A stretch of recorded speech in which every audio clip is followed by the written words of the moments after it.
नमस्कार, मेरा नाम डॉक्टर सुवर्चला जीवा फर्टिलिटी सेंटर्स में साइंटिफिक डायरेक्टर हूँ। कुछ ऐसे तरीके होते हैं जिससे आप अपना एग क्वालिटी सुधार सकते हैं। सबसे पहले तो डाइट इंप्रूव करके हरी पत्ती खाना, होल ग्रेन्स, लीन प्रोटीन्स खाना, ओमेगा 3 रिच फूड्स अगर आप इंक्लूड करें जैसे फ्लैक्स सीड हो गया, वॉलनट्स, फैटी फिश, एंटीऑक्सीडेंट्स जैसे विटामिन सी, ई, सेलेनियम अगर आप इंक्लूड करेंगे तो अच्छा होगा। Sugar, trans fat, processed foods, excessive caffeine और अल्कोहल को अवॉइड कीजिए क्योंकि इसके कारण एग का क्वालिटी डैमेज हो सकता है। अगर आप अपना आहार सुधारते हैं उससे ऑक्सीडेटिव स्ट्रेस कम होता है, सूजन, इन्फ्लेमेशन कम होता है और ये सारे चीज़ अंडे के लिए हार्मफुल होते हैं। अपना स्ट्रेस को कम कीजिए, स्लीप को बढ़ाइए, नींद ठीक से पूरी कीजिए। क्रॉनिक अगर स्ट्रेस हो, लगातार हो तो हाइपोथैलेमिक पिट्यूटरी ओवेरियन एक्सिस नामक जो सर्किट होता है खराब हो जाता है। मेडिटेशन, योगा, डीप ब्रीदिंग या काउंसलिंग से अपने हार्मोन्स को भी आप नॉर्मलाइज कर सकते हो।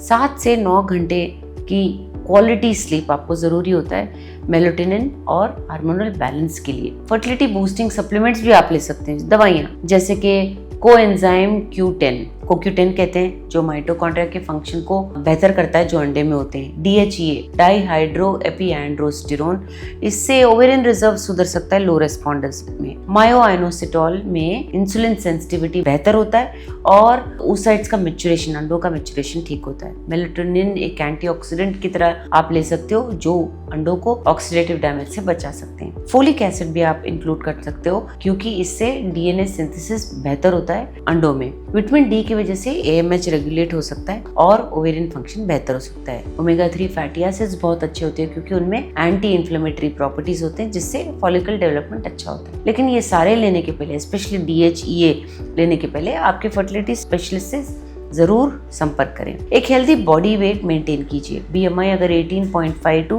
24.9 रहे तो बहुत अच्छा होगा। अंडरवेट और ओवरवेट दोनों अच्छे नहीं होते जिससे क्वालिटी बिगड़ सकता है। 5 से 10% अगर आप बॉडी वेट लूज करते हो, स्पेशली ओवरवेट अगर हो, तो आपका ओवुलेशन ठीक से रेगुलेट हो सकता है। स्मोकिंग, अल्कोहल, टॉक्सिन्स को अवॉइड कीजिए क्योंकि स्मोकिंग से आपके ओवरीज में अंडे कम हो जाते हैं जिससे अंडों का क्वालिटी भी बिगड़ता है। अल्कोहल की वजह से भी, दारू अगर आप पीते हैं, नशा शराब अगर आप पीते तो आपका हार्मोनल रेगुलेशन खराब हो सकता है। एंडोक्राइन डिसरप्टिंग केमिकल्स जो प्लास्टिक्स, कॉस्मेटिक्स में पाए जाते हैं उन्हें अवॉइड कीजिए, इससे भी प्रॉब्लम हो सकता है हार्मोनल इम्बैलेंस की वजह से। मेडिकल इंटरवेंशन अगर आपको ट्रीटमेंट की जरूरत है तो उससे पहले आप थोड़ा मेडिकल इंटरवेंशन, हार्मोन ठीक है या नहीं देखिए, जैसे कि थायराइड डिसफंक्शन है क्या, इंसुलिन रेजिस्टेंस या हाई प्रोलैक्टिन, ये सारे जरूरी होते हैं अगर एग डेवलपमेंट और ओवुलेशन अच्छा चाहिए। IVF भी आप ट्राई कर सकते हो लेकिन उसमें कुछ एड-ऑन्स ऐड कर सकते हो जैसे एक्स्ट्रा प्रोसीजर्स।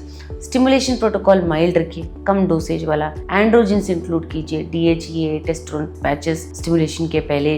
ग्रोथ हार्मोन्स भी अच्छे होते हैं स्पेशली पोर रेस्पॉन्डर्स में। PRP प्लेटलेट रिच प्लाज्मा भी एक बहुत अच्छा तरीका है जिससे पोर ओवेरियन रिजर्व अगर हो उससे रिस्पॉन्स अच्छा होता है। एज अगर फैक्टर है तो तुरंत ही एक्शन लीजिए। 35 के बाद एग क्वालिटी बिगड़ना शुरू होता है, इसलिए पहले ही इवैल्यूएट कीजिए अपने आप को। एग फ्रीजिंग एक अच्छा ऑप्शन होता है जो अपना प्रेगनेंसी डिले करना चाह रहे हैं। एनवायरमेंटल टॉक्सिन्स को कम कीजिए, ऑक्यूपेशनल एक्सपोजर को कम कीजिए क्योंकि पेस्टिसाइड, हेवी मेटल, सॉल्वेंट्स अगर आप एक्सपोज हो रहे हैं उनको, बॉडी को ओवरहीट कर रहे हैं तो भी आपके बॉडी के लिए अच्छा नहीं है, आपके अंडों पे ये असर दिखा सकता है। इसके बारे में और जानकारी के लिए अवश्य जीवा फर्टिलिटी सेंटर से एंटर करें।